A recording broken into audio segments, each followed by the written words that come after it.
Astaghfirullah wabarakatuh. Alhamdulillah wassalatu wassalamu ala Rasulillah wa ala alihi wa sahbihi wa mawalah wa la hawla wa la quwata illa billahi wa ba'du. Baik, kita lanjutkan kajian kita masih membahas tafsir surah Al-Ghasyiyah dan kita masuk pada ayat ke-8. A'udzubillahi minasyaitonir rajim. Bismillahirrahmanirrahim. Wujuhu yawma idzin na'imah li sa'yiha radiyah fi jannatin 'aliyah la tasma'u fiha laghiyah fiha 'ainun jariyah fiha sururun marfu'ah wa akwabun mawdu'ah wa namariku masfufah wa zarabiyu mabsuthah. Pada hari itu banyak wajah-wajah yang berseri-seri, merasa senang karena usahanya sendiri. Mereka dapat surga yang tinggi, di sana tidak mendengar perkataan yang tidak berguna, di sana pula ada mata air yang mengalir, dan di sana ada dipan-dipan yang ditinggikan.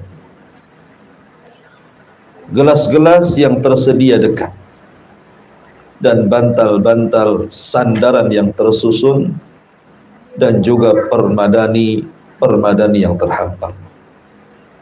Baik. Kebiasaan Al-Quran apabila menyebutkan tentang ashabun nar, maka Al-Quran juga akan menyebutkan ashabul jannah. Nah, sebelumnya kita menceritakan tentang penduduk neraka, maka sekarang kita menceritakan tentang penduduk surga. Di sini Allah mengatakan wujuhu yawma idzin na'imah. Pada hari itu banyak pula wajah-wajah yang na'imatun, berseri-seri. Na'imah itu artinya wajah ketika melihat kenikmatan yang banyak. Jadi apabila kita mendapatkan kenikmatan yang banyak, maka akan terpancar dari wajahnya ada kesenangan. Itulah disebut na'im. Dan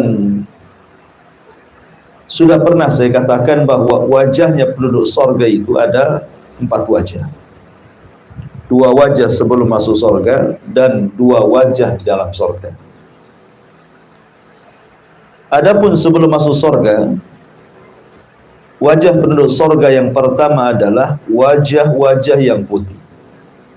Sebagaimana Allah mengatakan, yauma tabyaddu wujuhun wa taswaddu wujuh.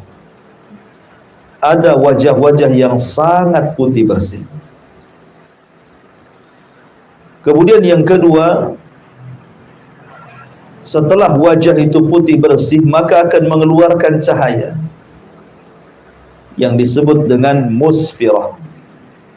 Wujuhu yawma idzin musfirah, dhahikatun mustabsyirah. Ada wajah-wajah yang musfir, yang bercahaya. Dari wajah putih itu keluar wajah yang bercahaya. Kenapa? Karena dia merasa senang, dhahika, tertawa, karena merasa senang bahwa dia akan masuk ke dalam surga. Kapan itu terjadi? Para ulama mengatakan bahwa ketika wajah itu memutih, itu saat pertama kali membaca catatan. Jadi saat membaca catatannya, maka setiap dia baca catatannya itu, kemudian wajahnya memutih, memutih, memutih, dan begitu seterusnya. Kemudian setelah itu baru musfir, dan itu di akhir setelah dia membaca catatan, sambil dia mengatakan ha umuqra'u kitabi, karena dia sudah tahu isinya. Dia mengatakan silahkan baca catatan. Disitulah wajahnya musfir, dari wajah yang putih itu mengeluarkan cahaya.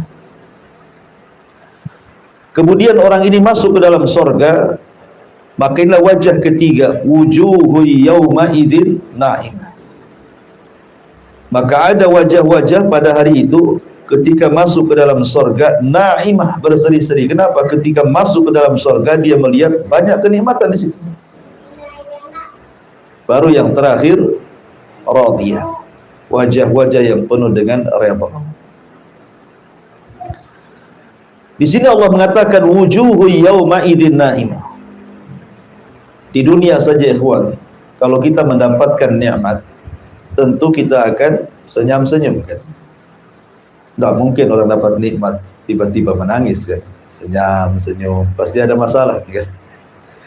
Artinya di dunia saja kalau orang mendapatkan nikmat itu pasti nampak dari wajah. Tidak ada nampak lelah, letih, kayaknya ada pikiran, tidak ada. Itu di dunia. Gimana nikmat akhirat gitu ya, nikmat surga yang tidak pernah dilihat mata, didengar telinga, terlintas pun tidak, ya tentu sangat berseri-seri lah, tidak mungkin tidak berseri-seri. Ya. Lah wajah-wajah yang seperti ini tentu karena hasil usaha dia di dunia. Allah mengatakan li sa'yiha radiyah, karena usaha dia tentunya selama di dunia. Kalimat li sa'yiha radiyah,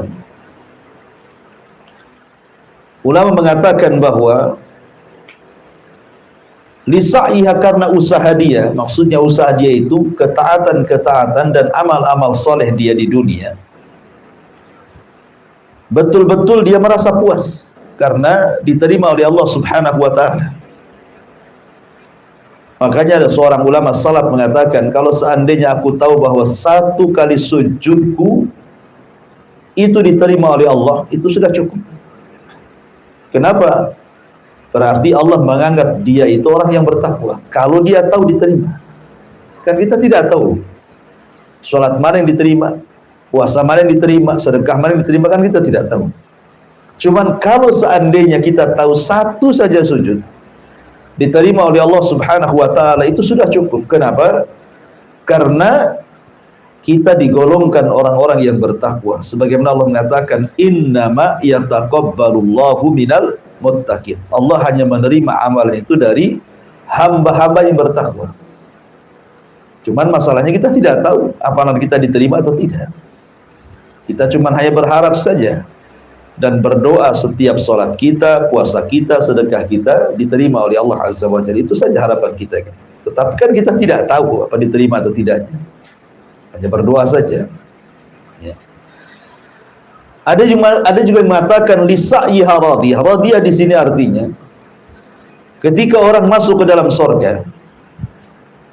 Ketika orang masuk ke dalam surga, maka dia merasa ridho, merasa senang gitu ya. Ridho kan senang artinya, plong gitu dadanya.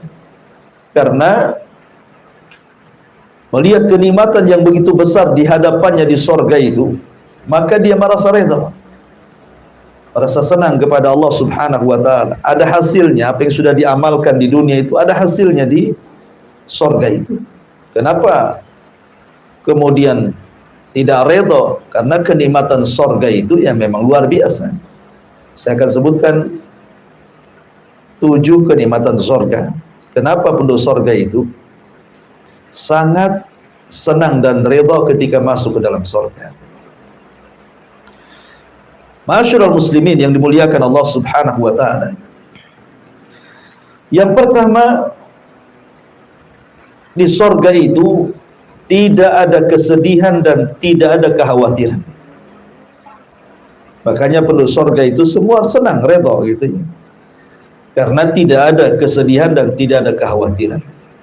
2 perkara ini yang selalu menghantui manusia di dunia kan. Sedih dan khawatir. Maksudnya apa? Sedih akan perkara yang sudah lampau dan khawatir akan perkara yang akan datang. Itu di dunia itu. Manusia seperti itu. Sedih karena usahanya kemudian gulung tikar, sedih karena orang dicintainya meninggal dunia, sedih karena, pokoknya sedih itu biasanya mencakup sesuatu yang telah berlalu. Tetapi khawatir itu biasanya masa depan. Ya, bisa makan enggak, usahanya lancar atau tidak, anak saya sehat atau tidak, akan begitu. Jadi di dunia itu tidak lepas dari dua perkara. Kalau tidak sedih, khawatir. Tetapi di surga itu dua-duanya dicabut. Makanya Allah Subhanahu wa taala menyebutkan dalam surah Al-A'raf ayat 49, udkhulul jannata la khaufun 'alaihim la khaufun 'alaikum wa antum tahzanun. Masuklah kalian ke dalam surga dan kalian tidak akan mengalami ketakutan, kekhawatiran, dan tidak pula mengalami kesedihan. Tidak sedih dan tidak ada khawatir. Tidak sedih akan perkara lampau, tidak pula khawatir akan masa depan. Itulah surga. Makanya ketika para penghuni surga itu masuk ke dalam surga, apa yang mereka katakan pertama? Mereka mengatakan alhamdulillahilladzi adhaba 'annal hazan. Segala puja dan puji hanya milik Allah Azza wa Jalla yang telah menghilangkan suka duka dari kita. Ini yang pertama. Yang kedua, di sorga itu dihilangkan semua penyakit hati. Ya, semua penyakit hati. Tidak ada satupun penyakit hati bersarang di dada-dada penduduk sorga. Dan itu disyaratkan dalam surah Al-A'raf ayat 43. Allah mengatakan wa naza'na ma fi sudurihim min ghillin tajri min tahtihal anhar. Dan kami cabut segala macam dendam yang berada di dada-dada mereka, mengalir di bawah mereka sungai-sungai, dan mereka berkata alhamdulillahilladzi hadana li hadza wa ma kunna linahtadiya laula an hadanallah. Mereka pun mengatakan segala puja dan puji hanya milik Allah yang telah menunjukkan kami kepada surga ini, dan kami sekali-kali tidak akan mendapatkan petunjuk kalau Allah tidak memberikan kami petunjuk. Kemudian senada juga disebutkan dalam surah Al-Hijr ayat 47, wa naza'na ma fi sudurihim min ghillin ikhwanan ala sururim mutaqabilin. Dan kami lenyapkan segala dendam yang berada dalam hati mereka, sedang mereka merasa bersaudara duduk berhadap-hadapan di atas dipan-dipan. Dan ini kenikmatan. Ya. Antum kalau sedang senang di dunia, ya, di dunia saja kita rasakan sekarang. Kalau antum tidak ada persoalan dengan orang, kan tenang hati. Antum tidak ada musuh, ya, tidak ada bermasalah dengan siapapun. Dengan istri tidak ada masalah, dengan anak-anak tidak ada masalah, dengan tetangga tidak ada masalah, dengan tenang, rasanya plong itu. Tapi coba tuh ada masalah. Dengan teman ngaji saja tuh ada masalah, malas untuk ngaji. Nanti ketemu pula sama dia. Padahal masalahnya satu orang tuh. Gimana kalau antum masalah dengan banyak orang, apalagi masalah dengan istri, gak kerasa antum tinggal di rumah. Pokoknya nggak kuas saja antum. Itu terasa tuh. Kalau hati itu ada masalah, di surga nggak ada masalah-masalah kayak gini. Jadi ditenangkan semuanya hati kita di surga. Ya, jelas kita redha tinggal di surga, ya kawan. Ya kan? Kemudian yang ketiga, penghuni surga itu tidak akan merasa lelah, tidak pun merasa letih. Ya. Allah Subhanahu wa taala mengatakan dalam surah Al-Fajr 35. Allah mengatakan alladzi ahallana daral muqamah min fadlihi la yamassuna fiha nasabun wa la yamassuna fiha lughub. Yang menempatkan kami dalam tempat-tempat yang kekal, maksudnya di sorga, dari karunia Allah. Di dalamnya kami tidak merasa lelah dan tidak pula merasa letih. Dan Allah juga mengatakan dalam surah Al-Hijr ayat 48-nya, la yamassuhum fiha nasabun wa wa ma hum minha bimukhrajin. Mereka tidak merasa lelah di dalamnya dan mereka sekali-kali tidak akan dikeluarkan daripada. Ini indah sekali.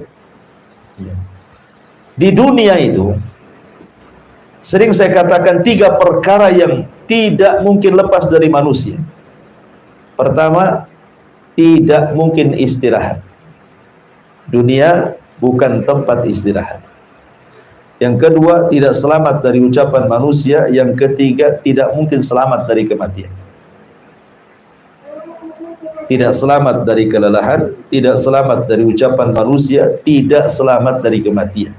Itu dunia itu. Mana ada di dunia ini orang istirahat? Tidak ada. Antum harus cari kerja, lelah, capek, gitu ya. Ngurus anak, lelah, capek. Ngurus pasangan, istri ngurus suami atau sebaliknya, lelah, capek, gitu. Capek di dunia ini, apa yang nggak capek? Lagi enak-enak tidur ada masalah, bangun lagi. Nah, selesaikan masalahnya. Selesai masalah ini, datang pula masalah yang lain. Jadi di dunia ini tidak mungkin orang itu istirahat, gitu ya. Pasti ada aja masalah. Masalah keluarga, masalah ekonomi, masalah tetangga, masalah masyarakat, macam-macam masalah itu. Diomongin orang, diomelin orang, difitnah orang, macam-macam, ya kan? Tetapi orang masuk surga itu tidak akan ada keletihan dan tidak ada kecapean, karena nggak kerja di surga itu. Nggak ada di surga kerja, kerjanya lain. Dan tidak pernah capek. Nggak perlu antum datang ke Pak Jul minta diurut di surga itu. Pak Julnya pun dah senang, malas juga ngurut orang. Ya kan? Artinya bahwa nggak akan lelah, capek, nggak perlu kita ini minum obat, nggak ada asam urat, nggak ada gula, nggak ada kolesterol, nggak ada. Pokoknya nggak lelah dengan penyakit di surga itu. Murni memang Allah buatkan seenak mungkin orang tinggal di surga itu, luar biasa. Makanya jelas penghuni surga pasti redha kan gitu. Kemudian yang keempat, tidak akan pernah lapar dan tidak pernah haus pula. Padahal lapar dan haus itu membayangi kita setiap hari. Ya, setiap hari kita makan minimal 3 kali. Ya, maksimal ya tak terbatas lah dengan ngemilnya kan itu ya. Belum minumnya, macam-macam diminum antum kan itu. Lalu Allah Subhanahu wa taala berfirman dalam surah Thaha ayat 118 dan juga 119, Allah mengatakan, "Innalaka alla tajua fiha wa la ta'ra wa annaka la tadma'u fiha wa la tadha." Sesungguhnya kamu tidak akan kelaparan di dalamnya dan tidak akan telanjang, artinya pasti akan berpakaian. Ya. Dan sesungguhnya kamu tidak akan merasa dahaga dan tidak pula akan ditimpa panas matahari di dalamnya. Jadi enak gitu ya. Maknanya tidak ada kelaparan, ya memang tidak bekerja. Makanan sudah jahit, sudah siap. Minuman sudah siap, bahkan berbagai macam makanan ada, berbagai macam minuman ada. Bahkan nanti saya akan jelaskan gitu ya. Bagaimana antum dilayani oleh pembantu, paling sedikit 1 orang itu pembantu di sorga itu 1000 pembantu. Paling sedikit, 100 khadim. Ya. Paling sedikit 100 pembantu, paling sedikit itu 100 pembantu, dan paling banyak ya tidak terbatas. Dan pembantu itu Allah katakan ghilman. Kemudian disifatkan mukhalladun. Mukhallad itu artinya kekal. Artinya kalau pembantu di dunia ini kadang sebulan 2 bulan udah berhenti, setahun 2 tahun udah berhenti, ya kan? Kadang sakit berhenti, kadang ada masalah berhenti, kemudian buat masalah lagi. Ya. Jadi di sorga itu kata para ulama minimalnya 100 khadim. Minimalnya 100 pembantu kita dikasih pembantu. Sebenarnya di sorga itu tidak berhajat kepada pembantu kan. Ngapain berhajat kepada pembantu? Oh, makanan datang sendiri, minta apa saja sudah tersedia, ngapain ada pembantu? Tetapi yang namanya kesenangan manusia itu, Allah Subhanahu wa ta'ala tahu kesenangan manusia seperti apa gitu ya. Makanya kan lihat kebiasaan orang-orang yang berduit, orang-orang yang bercukupan, orang-orang kaya. Kenapa mereka pakai pembantu? Alasan mereka biar senang. Semua sudah ada yang ngatur kan itu ya. Yang masak ada, yang nyuci ada, yang ke pasar ada, yang urus anak ada. Jadi dia happy saja, hangout saja ke sana kemari lah bahasanya kan. Itu ya. Artinya bahwa memang tahu Allah kesenangan manusia, makanya Allah berikan pembantu. Nah, tapi saya bayangkan 100 pembantu dan Allah sifatkan yatufun. Yatufun itu tawaf. Tawaf itu artinya jalan ke sana. Saking semangat ingin bantu kita itu sampai mereka keliling aja. Kalau kita punya pembantu, tidak bisa. Kalau sudah malam dia tidur, nah mungkin itu bangunkan. Kan gitu ya. Ya nggak bisa untuk main-main bangunkan. Pembantu pun sudah ada kerjasama dengan kita. Jam sekian kerja, jam sekian istirahat kan itu. Nggak suka-suka bangunkan. Tapi pembantu di surga itu yatufun keliling aja, nunggu kita disuruh kita. Nah itu kan luar biasa. Yatufuna alaihim ghilmanun mukhalladun. Sudah disifati yatufun, ghilman lagi, masih muda-muda lagi ya. Jadi nggak pernah tua pembantunya. Segitu saja. Jadi ini juga ulangi, tidak akan pernah lapar dan tidak akan pernah haus. Kemudian juga yang selanjutnya itu kenapa kemudian penduduk surga itu merasa redha, senang di surga? Karena luar biasa. Kemudian juga tubuh mereka, akhlak tubuh mereka dan juga semua yang ada pada badan mereka betul-betul dibersihkan oleh Allah Azza wa Jalla. Makanya Allah Subhanahu wa taala, Nabi SAW mengatakan dalam sebuah riwayat, Rasul mengatakan inna awwala zumratin yadkhulunal jannah ala suratil qamari lailatal badri. Thumma alladhina yalunahum ala ashaddi kawkabi durriyin fis sama' idha'atan. La yabuluna wala yataghawwatuna wala yadfuluna wala yamtahituna amshatuhumul dhahab wa rashhuhumul mis wa majamiruhumul uluwah al-ajuj udut tib wa azwajuhum hurul in ala khalqi rajulin wahid ala surati abihim Adam sittuna dhira'an fis sama. Sesungguhnya rombongan pertama yang akan masuk ke dalam sorga, rupa mereka seperti bentuk bulan saat purnama, sangat indah. Bukan menyamakan wajah dengan bulan, tidak. Maksudnya di sini keindahannya. Ya, orang masuk surga itu saking indahnya bak bulan purnama. Adapun kemudian orang yang datang setelahnya seperti bintang-bintang yang sangat bercahaya di langit. Perhatikan di sini, mereka tidak akan pernah kencing. Mereka tidak ada buang hajat. Mereka tidak meludah. Mereka tidak membuang ingus. Sisir mereka terbuat dari emas. Keringat mereka seharum misik. Bakaran wangian gaharu mereka al-uluwah al-ajuz. Maksudnya kayu gaharu dari India. Ya, tentu beda ya. Ini kan istilah saja. Di surga tentu gaharunya beda kan itu ya. Istri-istri mereka adalah bidadari dengan perawakan yang satu, sama bentuknya seperti moyang mereka Adam alaihi salatu wasalam, tingginya 60 hasta yang menjulang ke langit. Di dunia saja kadang-kadang perempuan tuh pengen tinggi gitu. Di surga tenang, nanti Allah buat tinggi. Ya, ibu-ibu yang pendek sekarang nggak usah sedih. Surga akan tinggi kayak Nabi Adam gitu. Kadang-kadang kan gitu. Tengok YouTube, tengok model, pengen kayak gitu Bu ya. Kok saya pendek, model ini tinggi, tenang, nggak apa-apa. Ya. Model pun belum tentu masuk surga Bu. Ya. Artinya bahwa kalau kita masuk surga akan ditinggikan seperti Adam. Postur tubuh mereka akan indah. Yang ingin saya katakan di sini, lihat bagaimana Allah bersihkan. Ya. Jadi gambarnya seperti ini, kawan. Kalau orang pertama masuk ke dalam surga, maka yang pertama kali dilakukan apa? Mandi dari air salsabila. Minum, mandi dari salsabila. Kemudian setelah itu makan hati ikan paus. Lah ketika dia mandi itulah dia dihilangkan semua kotoran badannya. Dibersihkan semua kotoran hatinya. Sehingga ketika masuk ke dalam surga tidak pernah kencing, tidak pernah buang hajat, tidak pernah meludah, tidak ada ingus, bahkan tidak mengeluarkan madi, wadi, mani, semua tidak keluar. Ya. Pokoknya yang membuat jijik di bumi itu tidak ada di surga. Betul-betul dibersihkan itu badannya, kan luar biasa. Kita saja kadang-kadang ingus kita sendiri jijik gitu. Apalagi ingus orang gitu. Kotoran sendiri aja jijik kadang-kadang. Tapi di surga luar biasa. Ya, sampai ada seorang ikhwan bertanya, kalau begitu nggak ada toilet Ustaz di surga? Ya nggak ada. Apa yang ada toilet di surga pula gitu.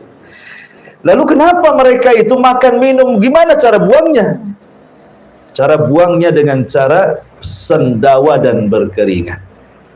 Ya, cara membuang hajatnya itu kalau tidak sendawa maka berkeringat. Dan keringatnya bau misik. Makanya di sini mengatakan keringat mereka seperti bau misik gitu. Kita saja kadang-kadang ke WC umum, kalau bau itu tidak jadi, ditahan kencing. Malas di sini bau, cari tempat lain aja, cari pom bensin lain. Ini kotor kali di sini. Di surga itu luar biasa. Kenapa penduduk surga itu radhiyah? Betul-betul senang dan redha. Ya karena seperti ini. Ya. Kemudian selanjutnya penghuni surga itu bukan hanya itu saja, dia robah bentuk fisiknya. Ya, mungkin yang di dunia dianggap tidak tampan di surga tampan, di dunia dianggap tidak cantik di surga semua cantik. Kenapa? Karena ketika Allah Subhanahu wa taala menceritakan tentang sukul jannah, di surga itu ada pasar kan? Kata Nabi SAW, inna fil jannati lasuqa, di surga itu ada pasar.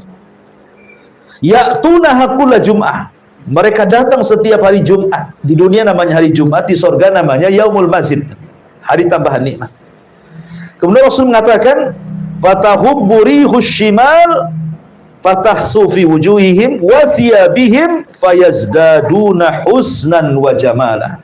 Setiap Jumat mereka ke pasar, kemudian sebelum pulang menemui pasangan-pasangan mereka, maka akan datang angin, ya, bertiup angin utara, lalu menghembus di wajah dan pakaian mereka, dan tiba-tiba seperti disulap gitu ya, wajah mereka makin tampan, makin cantik, pakaian mereka pun makin luar biasa. Karena penduduk surga itu berapa lapis pakaiannya?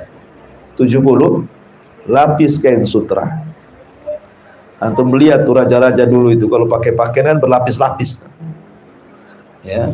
Jadi penduduk surga itu sekali pakai itu pakaiannya 70 lapis kain sutra. Maka satu lapisan akan lebih baik lagi dibandingkan lapisan satunya. Jadi kalau kita buka lapisan satu lebih indah lagi, dibuka lagi lebih indah lagi, lebih indah lagi, dan begitu seterusnya. Sementara kain sutra di dunia diharamkan bagi laki-laki, tidak boleh. Ya. Dan akan dihalalkan di surga bagi laki-laki. Kemudian yang terakhir tentunya yang berapa ini? Berenam.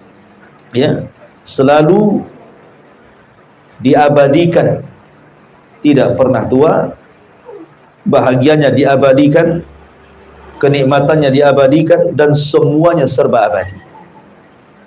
Dan itu dijelaskan di dalam sabda Nabi SAW, yunadi munadin, inna lakum antasikhu falatasqamu abada, wa inna lakum antahyu falatamutuna abada, wa inna lakum antashibbu falatahramu abada, wa inna lakum antan'amu falatab'asu abada. Kata Nabi SAW, maka datanglah penyeru, sesungguhnya kalian hidup dan tidak akan pernah mati selamanya. Sesungguhnya kalian sehat tidak akan sakit selamanya. Sesungguhnya kalian muda tidak akan pernah tua selamanya. Dan sesungguhnya kalian akan bersenang-senang dan tidak akan bersedih selamanya. Bayangkan juga 4 perkara ini. Ya. Hidup selamanya, kemudian muda selamanya, sehat selamanya, nikmat selamanya. Apa yang ingin? Yang kita cari lagi coba.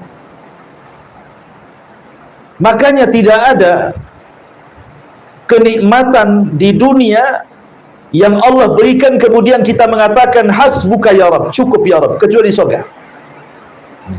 Di dunia ini kalau Allah berikan banyak nikmat, kita tidak akan pernah mengatakan hasbuk, cukup, pasti tambah. Kalau Allah berikan satu lembah emas, pasti minta lembah emas berikutnya. Tetapi di surga itu Allah mengatakan jazaan hisaba. Ya, dalam surah An-Naba itu gimana? Jazaan hisab kan gitu ya. Ya. Maksudnya jazaan hisab atau kemudian jazaan kemudian hisab. Jadi ada 3 nikmat yang Allah berikan. Pertama jaza, yang kedua atau, yang ketiga hisab. Apa maknanya? Pertama pertama jaza, bahwa setiap amalan akan dibalas. Bahkan satu amalan itu terkadang berlipat-lipat balasannya kan. Seperti namanya pahala sabar, kan tidak ada batasnya. Pahala sabar itu kan tidak ada batasnya. Ataupun namanya pahala sedekah, berapa pahalanya? 700 kali lipat. Berarti orang yang satu kali sedekah akan mendapatkan kenikmatan 700 kali lipat, kan begitu di dunia, di sorga, dengan balasan itu. Kemudian yang kedua, maksudnya itu segala yang kita inginkan diberikan. Kemudian maksudnya hisab itu artinya mengatakan hasbuk, cukup ya Rabb, saking banyaknya cukup. Mana ada orang katakan cukup di dunia? Nggak ada. Kalimat cukup itu hanya disebutkan oleh penduduk surga saja. Cukup ya Rabb, sudah cukup ya Rabb. Sebagaimana ketika Allah Subhanahu wa taala kemudian mengatakan saluni ma syi'tum, mintalah sesuka kalian. Fahada yaumun mazid, ini hari tambah nikmat kepada kalian. Apa yang mereka katakan? Ya Rabb, alam tubayyid wujuhana wa tudkhilana al-jannah wa tubaiduna anin nar. Ya Rabb, sudah cukup, engkau sudah memutihkan wajah kami, kau masukkan kami ke surga, kau keluarkan kami dari neraka, apa lagi? Ya kan? Jadi tidak ada orang yang mengatakan hasbuk kecuali penduduk surga. Karena memang kenikmatannya, sekali lagi, orang penduduk surga tidak akan mati selamanya, tidak akan sakit selamanya, tidak akan tua selamanya, dan akan mendapatkan kenikmatan selamanya. Wajarlah penduduk surga itu. Ya. Dan yang terakhir tentunya adalah kenapa penduduk surga di sa'iha radiyah, sangat redha, sangat senang itu ya di surga itu, karena masing-masing manusia Allah berikan satu kerajaan.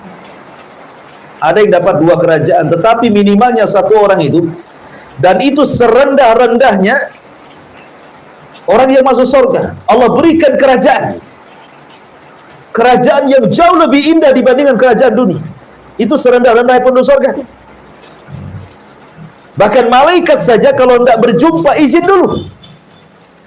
Malaikat hendak berjumpa dengan orang yang paling rendah itu izin dulu. Kemudian dikasihkan dayang-dayang, pelayan-pelayan, dan begitu seterusnya. Gimana tidak raja dia? Padahal itu serendah-rendahnya penduduk surga. Makanya Allah mengatakan lisa'iha radiyah. Kemudian Allah mengatakan fi jannatin aliyah, di surga aliyah yang tinggi. Ya, lisa'iha radiyah fi jannatin aliyah, mereka akan mendapatkan sorga atau dalam sorga aliyah yang tinggi. Dari sini ada pelajaran tentang harusnya seorang mukmin itu punya himmah aliyah, punya semangat tinggi. Jangan kemudian hanya dibatasi dengan amalan yang rutinitas kita lakukan, tapi kalau bisa kita tingkatkan, karena sorga itu bertingkat-tingkat. Ya. Makanya Nabi SAW mengatakan, idza sa'altumullaha fas'alu al-firdaus al-a'la. Apabila kalian meminta kepada Allah sorga, jangan tanggung-tanggung, minta sorga firdaus yang paling tinggi. Kenapa? Karena saqfuha arsyur rahman, jadi atapnya itu langsung arsy dari Allah Subhanahu wa ta'ala. Makanya dalam ayat ini ada himmah aliyah, kita diajarkan oleh Allah bahwa kita harus punya semangat tinggi untuk meraih surga. Walaupun surga itu bertingkat-tingkat, akan tetapi jangan kemudian kita hanya mengandalkan yang penting masuk surga. Bukan begitu. Ya. Tetapi bukan hanya sekedar yang penting masuk surga, saya harus mendapatkan tingkatan di surga yang tinggi. Itu maksudnya. Ya. Makanya Allah mengatakan fi jannatin 'aliyah, di dalam surga yang tinggi.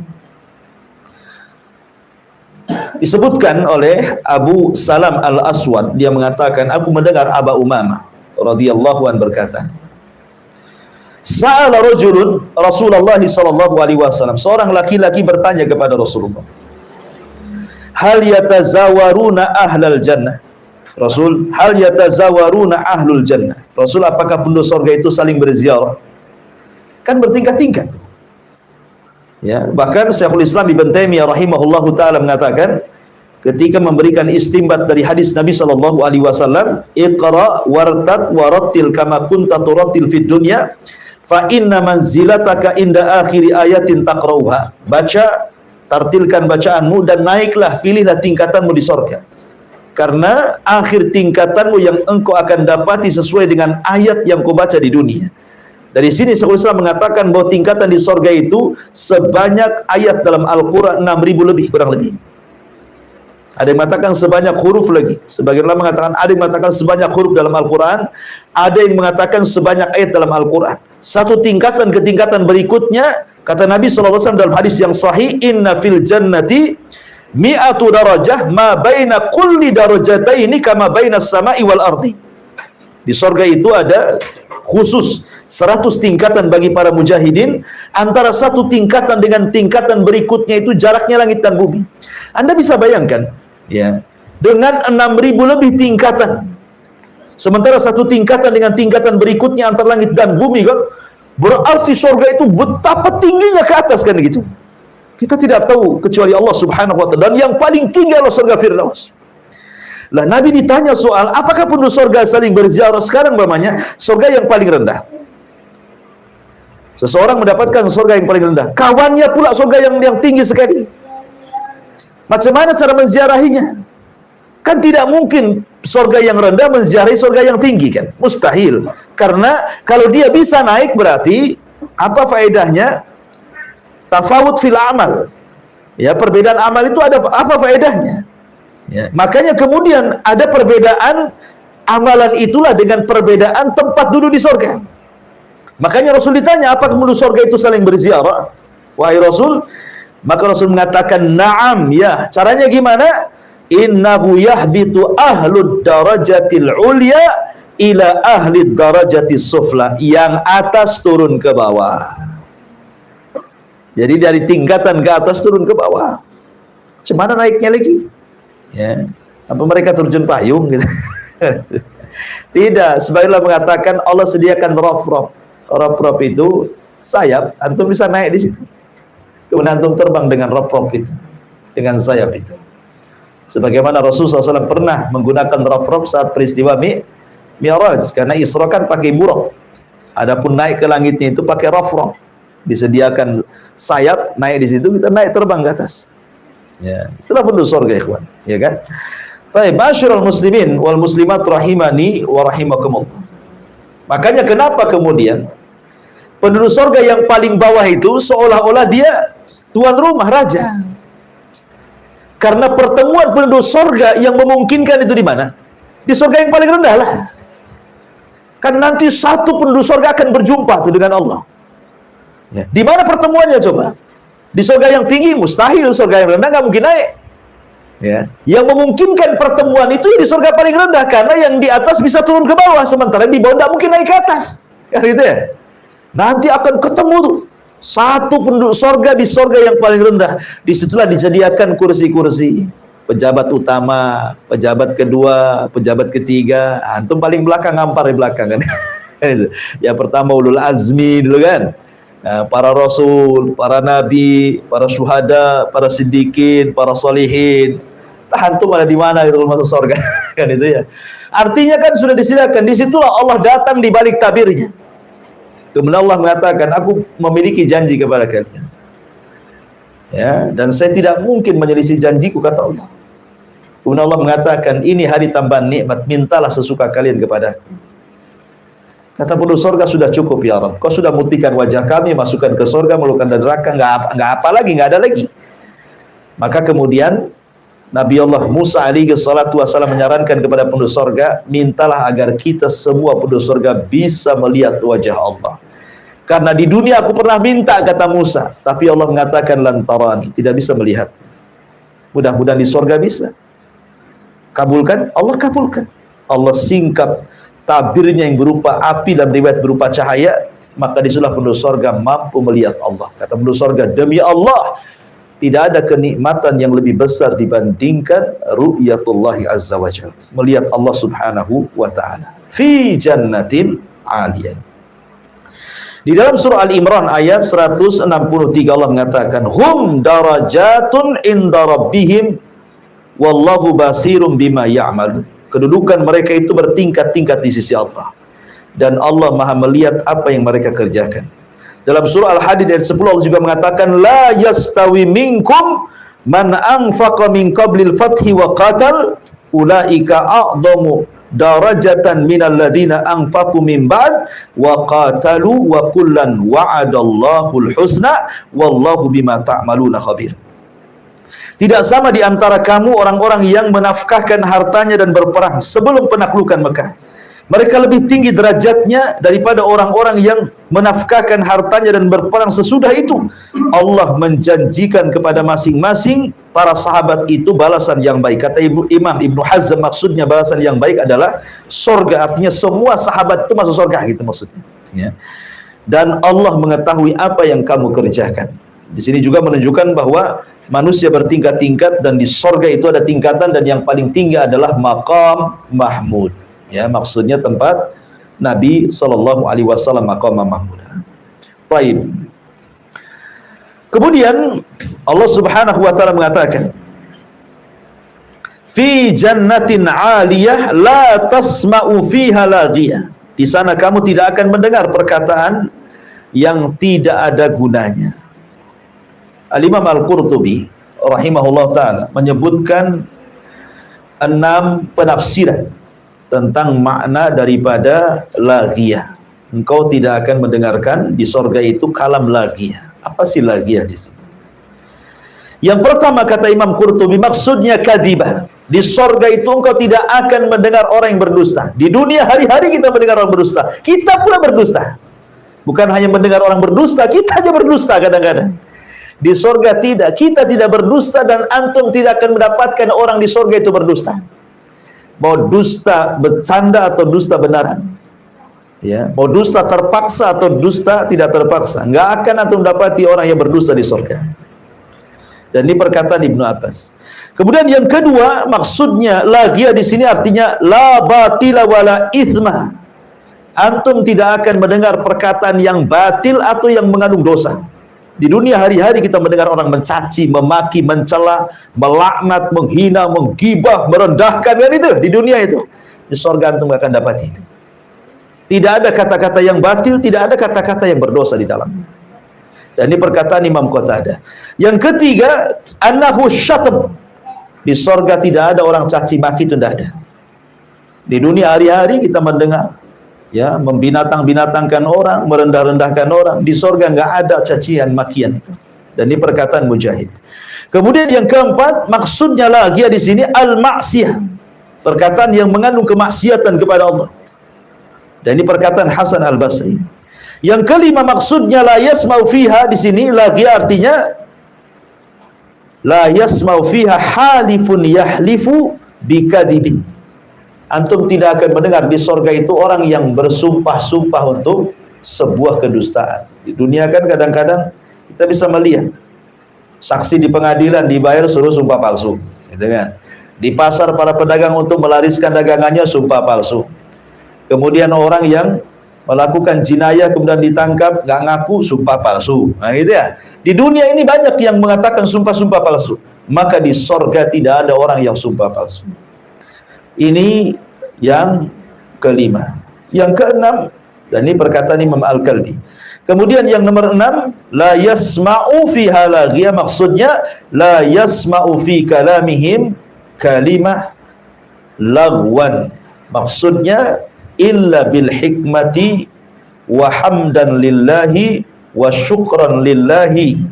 Engkau tidak akan mendapatkan di surga itu kalimat laghiyah, maksudnya kau akan mendengar kalimat-kalimat hikmah saja, kalimat-kalimat pujian saja, kalimat-kalimat syukur saja, ya. Jadi surga itu hanya kalimatnya kalimat-kalimat pujian, kalimat salam, ya. Bahkan semua kata ulama itu, semua makhluk yang ada di surga itu semua mengucapkan salam. Nih kalau kita mau ngambil ini kan, minum nih, ya, sebelum kita minum nanti gelas ini salam dulu, assalamualaikum, ya, waalaikumsalam. Mau makan piringnya salam dulu, sendoknya salam dulu, semua salam, ya. Makanya surga itu disebut Darussalam. Ya, lewat di pohon ini dia salam, lewat di batu ini pohon salam, lewat di sungai semua salam sama antum. Kan enak tuh. Ya. Makanya kalau satu perumahan, anggaplah perumahan di sini, mau mempraktekkan budaya penduduk surga, mengucapkan salam damai satu perumahan ini. Coba saja, satu perumahan ini, setiap ketemu dengan tetangganya, assalamualaikum. Walaupun hanya mungkin kehalang jidar, kehalang tembok, ketemu lagi, assalamualaikum. Enaknya di perumahan ini. Mungkin bisa viral, ikhwan. Mungkin perumahan salam nantinya itu. Gitu ya. Itu. Ini di surga semua mengucapkan salam. Subhanallah. Kan itu. Jadi Allah mengatakan la yasma'u fiha laghiyah. Itulah 6 penafsiran yang disebutkan Al-Imam Al-Qurtubi rahimahullahu taala. Kemudian Allah mengatakan la yasma'u fiha laghiyah. Fiha ainun jariyah. Di sana ada mata air yang mengalir. Di dalam surah Al-Hijr ayat 45 Allah mengatakan innal muttaqina fi jannati wa uyun. Sesungguhnya orang-orang yang bertakwa itu berada dalam sorga dan di dekat mata-mata air yang mengalir. Kemudian dalam surah Al-Mursalat juga Allah mengatakan innal muttaqina fi dhilalin wa uyun. Sesungguhnya orang-orang yang bertakwa berada di naungan yang teduh dan di sekitarnya mata-mata air. Kemudian di surah Ar-Rahman ayat 50 juga Allah katakan fiha ainani tajriyan. Di dalam kedua sorga itu ada 2 mata air yang mengalir. Ya, kemudian dalam surah Ar-Rahman ke-66-nya Allah mengatakan fiha ainani naddakhatan. Di dalam sorga itu ada 2 buah air yang memancar. Kalau tadi mengalir, ini memancar. Memancar berarti dari bawah ke atas, kayak air mancur. Ya, kalau tadi mengalir, ya kan? Artinya bahwa lengkap di sorga itu. Ada yang mata air mencurah dari atas ke bawah, bahasa Sundanya curug, gitu ya. Ada yang kemudian memuncar dari bawah ke atas, pancuran, ada yang mengalir. Antum lihat coba kalau ke Jawa Barat itu. Curug itu jadi tempat rekreasi. Banyak itu dari mana-mana datang. Kadang-kadang berkilo-kilo untuk sampai itu. Hanya ingin melihat pemandangan itu saja. Sejam 2 jam di situ mandi sebentar, foto-foto selfie pulang. Hanya itu saja. Ngabisin duit banyak itu dari mana-mana ke situ. Hanya pengen tahu. Di surga hari-hari di situ kita perlu kita ini kan. Ada yang modelnya curug, ada yang memancar, yang mengalir. Subhanallah. Allah sediakan. Di dunia ini kita harus menabung dulu kita ke tempat rekreasi yang seperti itu. Di surga nggak usah nabung lagi. Memang Allah sediakan untuk antum dan keluarga. Dan mata air itu berbagai macam. Allah mengatakan ada namanya mata air kafur. Mata air kafur. Allah mengatakan dalam surah Al-Insan, innal abrara yashrabuna min ka'sin kana mizazuha kafura ainan yashrabu biha ibadullah yufajjirunaha tafjira. Dalam surah Al-Insan ayat 5 sampai 6, sesungguhnya orang-orang yang berbuat kebajikan mereka minum dari gelas berisi minuman yang campurannya adalah air kafur. Apa air kafur itu? Yaitu mata air di dalam sorga yang daripadanya hamba-hamba Allah minum, yang mereka dapat mengalirkannya dengan sebaik-baiknya. Maksud kafur di sini artinya khamr. Ya. Bayangkan mata air khamr memancar. Antum kalau mau mabuk di dunia, cari minuman yang paling lezat, mahal harganya. Belum lagi habis mabuk, antum caci maki orang. Paling rendah itu kan. Paling rendah itu orang mabuk itu caci maki orang. Nabok orang, kelahi sama orang, ujung-ujungnya tidur di got kan itu. Sadar. Nyusahin orang mabuk itu. Tetapi Allah mengatakan khamr di surga itu ladzati lisyaribin, lezat bagi para peminumnya. Ya, wa anharun min khamrin ladzati lisyaribin, dan ada sungai-sungai dari khamr itu lezat. Bukan hanya sungai, ada pancurannya lagi. Ainun kafur namanya. Ainun kafur. Ya, ainun kafur itu artinya khamr yang dicampur dengan kafur. Luar biasa. Taib. Nah, kalau kafur di dunia itu kan maksudnya dibuat dari pohon ya, berwarna putih yang kemudian menimbulkan aroma wangi, itu apa namanya itu? Gaharu atau apa ya? Ini semacam itulah ya. Kemudian yang kedua ada namanya mata air tasnim, ainu tasnim. Jadi ada kafur, ada tasnim. Dan itu disebutkan di dalam surah Al-Mutaffifin 25 sampai 28. Allah mengatakan, yusqauna min rahiqim makhtum khitamuhu miskun wa fi dzalika falyatanafasil mutanafisun wa mizajuha min tasnim ainan yashrabu bihal muqarrabun. Mereka diberi minum dari khamar yang murni, tidak memabukkan, yang tempatnya masih tertutup disegel. Ya, betul-betul memang disegel gitu ya.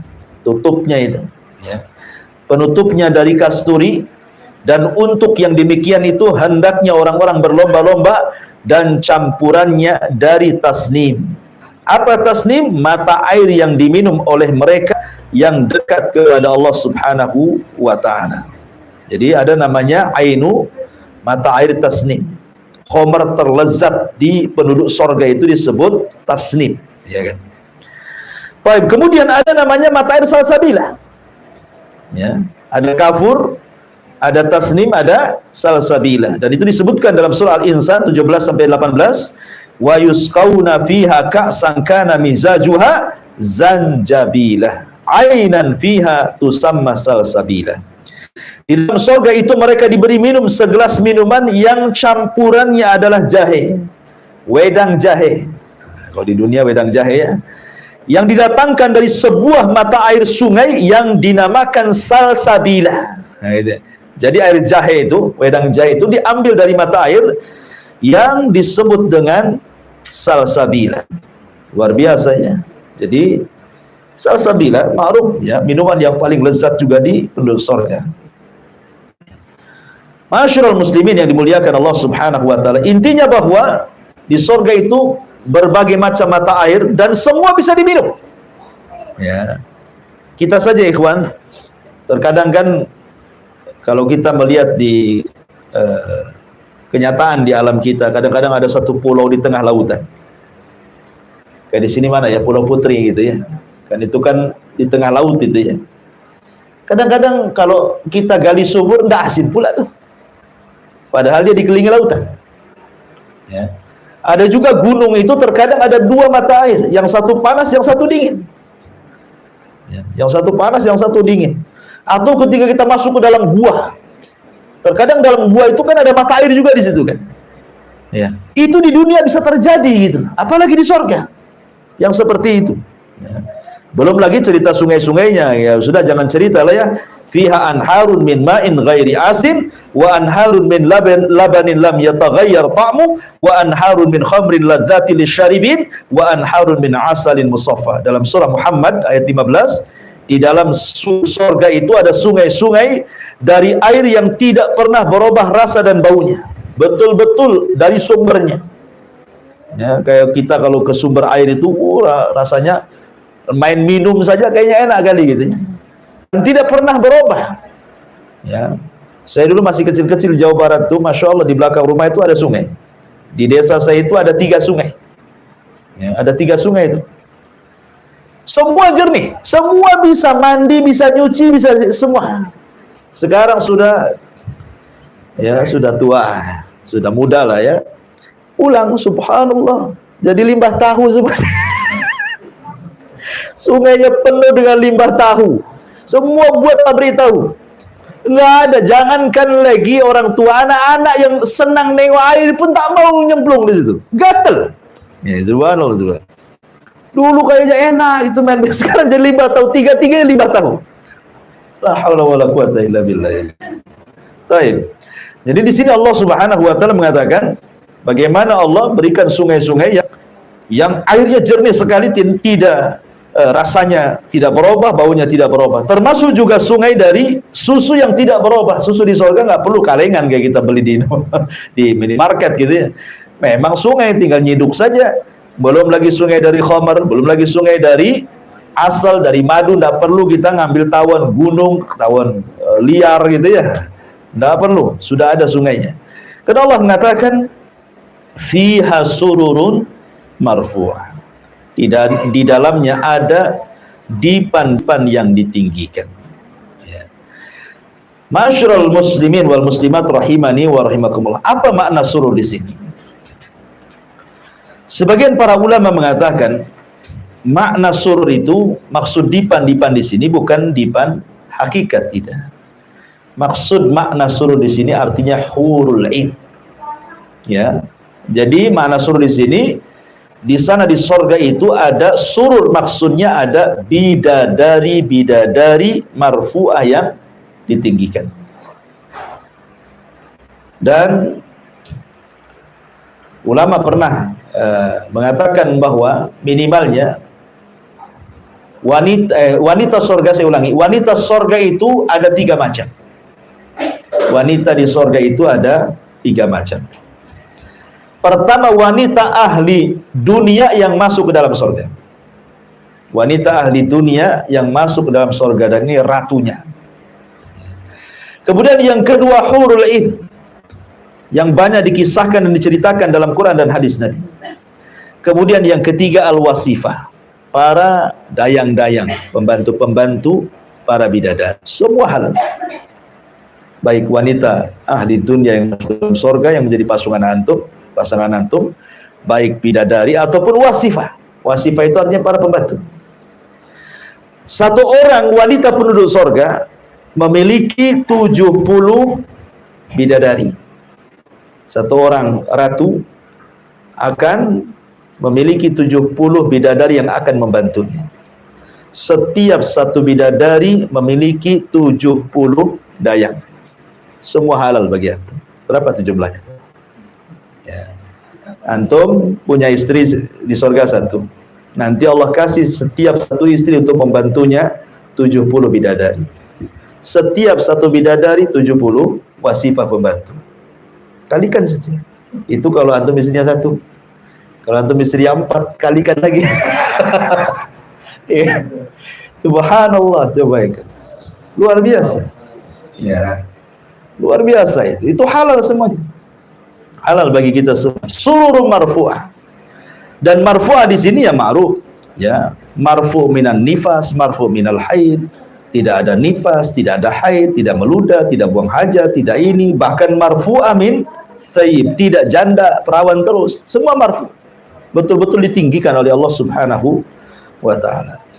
Ada juga surur ini maksudnya ya dipan-dipan. Ya.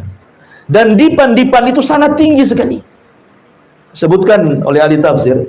Jadi kalau antum naik dipan itu, kalau kita punya dipan tinggi, dan kadang kalau di pondok itu kan ada yang tidur di atas gitu ya, kita harus naik tangga. Ya. Kata ahli tafsir mengatakan dipan-dipan penuh sorga itu dia yang akan merendah kepada kita, kemudian kita naik, baru dia naik. Setinggi mana dipan itu? Setinggi antara langit dan bumi. Supaya dari dipan itu kita bisa memandang pemandangan semua yang ada di bawah. Tidurnya aja kayak gitu. Terus sorga. Tidurnya aja kayak gitu. Kadang-kadang kita ini kan sekali-kali pengenlah tidur di luar gitu ya. Kalau pas bulan purnama gitu kan. Nah, kalau ada ngampar nengok sama istri sama anak kayak senang begitu. Sorga enggak perlu itu hari-harian tuh kayak gitu. Ya, naik ke dipan, terbang dipannya, nanti antum tengok pemandangan semua yang di bawah sorga itu. Nah, seperti itulah indahnya sorga. Ya. Kemudian Allah mengatakan wa aqwabun mawdu'ah, dan gelas-gelas yang tersedia di dekatnya. Siapa yang mengantar gelas-gelas? Para pembantu yang saya ceritakan. Dan pembantu itu ada yang mengatakan ghilman. Ghilman mukhallad. Anak-anak kecil. Ya. Ada yang mengatakan ghilman ini. Apakah ghilman ini, anak-anak kecil ini, memang Allah ciptakan di sorga, memang khusus untuk membantu kita? Ataukah anak-anak kecil itu anak-anak dunia yang mati sebelum balik? Ini menjadi khilaf para ulama. Ada yang mengatakan mereka adalah anak-anak kecil yang belum balik, kemudian meninggal, baik anaknya orang mukmin atau orang kafir. Karena orang kafir kalau punya anak belum balik, belum punya dosa, dia meninggal. Apa dosa dia kalau diazabkan? Ya, artinya tetap masuk surga mereka, anak-anak orang kafir yang meninggal sebelum balik. Tapi mereka akan dijadikan ghilman, para pembantu. Ya, yatufuna alaihim ghilmanun mukhallad. Ada juga mentafsirkan seperti itu. Juga anak-anak kaum muslimin, ada juga yang mengatakan memang Allah sediakan anak-anak kecil yang lucu-lucu membantu kita. Coba antum punya anak usia 4-5 tahun gitu kan. Tiba-tiba ke dapur kemudian bawa kopi dari ibunya, Nibi, udah senangnya gitu. Itu baru ada satu aja kan, langsung diciumnya anak tuh, ya, dipeluknya, kayaknya bijak kali anak ini, baru 4 tahun dah kayak gitu, udah senang hati kita. Cuman masalahnya anak kecil di dunia ini ada waktunya orang tua itu mulai jengkel kan itu, ketika usianya makin naik kan itu ya. Mungkin 6-5 tahun oke lah masih suka kan. Nanti dah 7 tahun masuk SD jengkel itu. Ya, 15 tahun mau nyeki aja kayaknya. Kan gitu kan. Tapi di surga kan mukhallad. Usianya ya mukhallad, memang seperti itu enggak mungkin nambah-nambah gitu ya. Dan itu adalah kesenangan yang disebutkan dalam hadis tadi, bahwa kesenangan yang tanpa batas dan tidak akan berhenti. Kemudian wa namariku masfufa. Apa tugasnya wa aqwabu maudhu'a? Kalimat gelas-gelas yang tersedia, maksudnya gelas-gelas itu tidak seperti gelas, piring, sendok yang kita kenal di dunia. Kalau antum habis makan, antum nyuci, kadang istri ke dapur, kadang-kadang masak dengan nyucinya lebih banyak, lebih lama, nyucinya lama kayak di dapur itu. Kayaknya susah kali di dunia ini. Ya, mau masak ya ditunggu, mau nyuci dulu. Di sorga itu sudah jahis tersedia gitu maksudnya. Kalaupun umpamanya gelas piring itu habis kita pakai, dia kembali ke tempatnya sendiri, sudah bersih sendiri ya. Nanti terisi makanan yang jauh lebih lezat daripada makanan sebelumnya. Nah, itu maksudnya wa aqwabu maudhu'ah. Itu maudhu'ah artinya terletakkan gitu ya. Jadi balik lagi ke tempatnya, nggak perlu dicuci, nggak perlu apa, sudah bersih gitu. Ya, ada juga yang dibawa oleh anak-anak kecil kemudian ditawarkan kepada kita. Wa namariku masfufa wa zarabiyu mabsusa. Dan bantal-bantal sandaran yang tersusun dan permadani. Zarab itu maksudnya sajadah yang khusus. Ya, sajadah khusus bagi para raja. Zarab itu maksudnya permadani khusus bagi para raja. Orang dulu kan biasa begitu, ada sajadah. Sajadah khusus raja yang tidak boleh orang itu duduk di situ saking empuknya. Nah, di surga itu bukan untuk, karena kita rajanya, pasti kita akan dapat permadani-permadani yang terhampar. Inilah diantara sedikit tafsir dari surah Al-Ghasyiyah. InsyaAllah kita lanjutkan minggu depan ayat 17 dan seterusnya. Baik, saya kira cukup. Kita tutup dengan kafaratul majlis. Subhanaka bihamdika asyhadu an la ilaha illa anta astaghfiruka wa atubu ilaik. Allahu ta'ala a'lam. Assalamualaikum warahmatullahi wabarakatuh.